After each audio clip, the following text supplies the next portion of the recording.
몇 년 전 부산 고등법원의 한 판사가 특정 건설업자로부터 수시로 향응과 골프 접대를 받은 이른바 스폰서 판사 사건.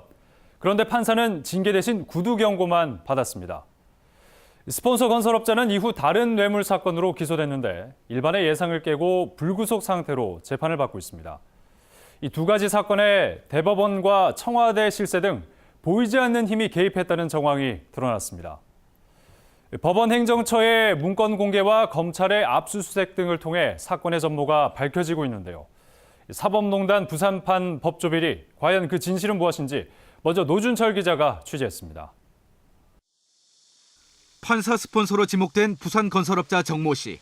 2010년 8월 조현오 전 경찰청장에게 5천만 원의 뇌물을 건네고 특정 경찰 간부의 승진 로비를 한 혐의로 검찰에 체포됐습니다.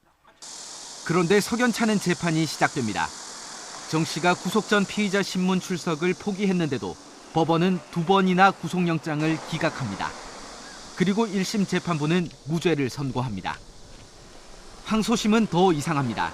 부산고법재판부가 유죄 입증을 위한 검찰의 증인 신청을 계속 받아들이지 않더니 직권으로 선고일까지 미룹니다. 결국 항소심은 1심을 뒤엎고 정 씨에게 유죄, 징역 8개월을 선고하지만 이상하게도 법정 구속은 하지 않습니다. 누가 봐도 이상한 재판, 그 뒤에는 법원 행정처가 있었습니다. 당시 법원 행정처가 작성한 문건에는 2심에서도 무죄가 나오면 검찰이 판사 비리를 폭로할 수 있다. 제대로 된 재판이라는 걸 보여줘야 한다. 한두 차례 재판을 더 열고 결론을 내라. 이 사실이 노출되지 않도록 해야 한다. 이와 같은 지침을 부산고법원장과 담당 재판장에 전달하도록 한다고 돼 있습니다. 어떻게 이런 일이 가능했을까? 조현오 전 경찰청장에게 뇌물을 건넨 혐의로 기소된 건설업자 정 씨.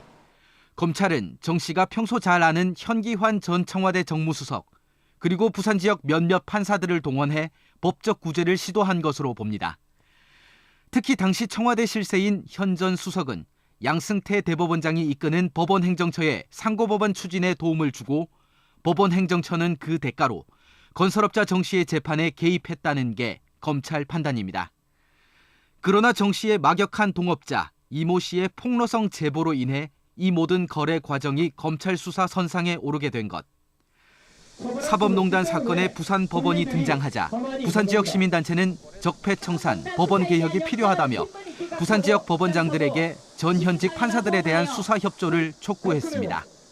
사법부 스스로 자기들이 적폐 판사들에 대해서 검찰에 스스로 기소를 하고 내부에서부터 사법 개혁을 활발히 하는 움직임이 있어야 된다. 검찰은 지난 15일 문모 전 판사의 부산 사무실, 건설업자 정모 씨의 자택, 현기환 전 수석의 구치소 수감실 등을 압수수색했습니다.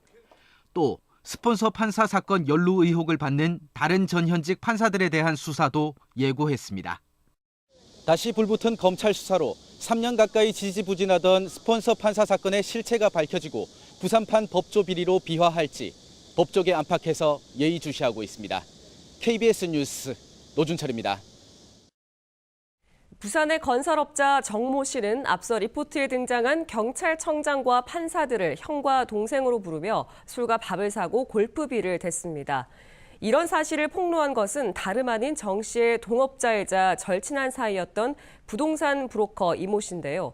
두 사람의 악연이 시작된 곳 부산 용호만 매립지로 안내합니다. 이어서 이준석 기자입니다. 무려 9천 가구에 이르는 초대형 아파트 단지 한가운데 자리 잡은 1,860제곱미터 크기의 땅.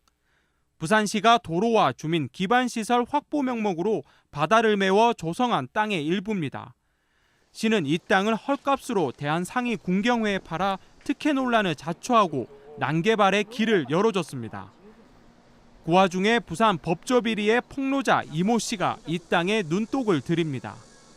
현기환 전 청와대 정무수석의 소개로 부산 법조비리의 장본인 건설업자 정모 씨를 알게 된 이 씨는 2013년 말 정 씨와 손잡고 이 땅을 사들였습니다. 현재 이 땅의 3분의 1은 이 씨 일가가 소유하고 있으며 마트와 카페 등으로 임대를 주고 있습니다. 나머지 3분의 2는 건설업자 정 씨와 특수관계가 의심되는 다른 건설업체 대표 명의로 돼 있습니다. 이 땅의 본래 용도는 의료와 판매, 업무시설 등. 결국 주거지로 전락할 것이란 세간의 우려는 6.13 지방선거 이튿날 현실이 됐습니다. 임기를 불과 보름 앞둔 이종철 전 남구청장은 이곳에 오피스텔 6개 동을 짓는 건축 계획을 승인했습니다. 일반적으로 모든 오피스텔은 주거하고 사무실 겸용으로 쓰는 걸로 돼 있거든요. 그렇게 또 국토교통부에서 승인을 내려놨기 때문에 그건 어떻게 할 수 있는 사항이 아닌데. 오피스텔 건축 허가가 떨어짐에 따라 이 씨 등은 적지 않은 시세 차익을 누리게 됐습니다. 출근은 하십니까 여기로? 잘 안 오셔요. 아예 안 나오세요? 네, 한 번씩 가끔씩 왔다가 안 오시고. 아니 여기 이제 오피스텔 짓는데 저는 거기에 대해서 잘 몰라요. 동갑내기 절친 동업자였다가 알 수 없는 이유로 앙숙이 된 부동산 브로커 이 씨와 건설업자 정 씨. 둘의 악연이 시작된 용호만 매립지는 그들이 당초 그린 시나리오대로 난개발로 마무리되는 분위기입니다. KBS 뉴스 이준석입니다.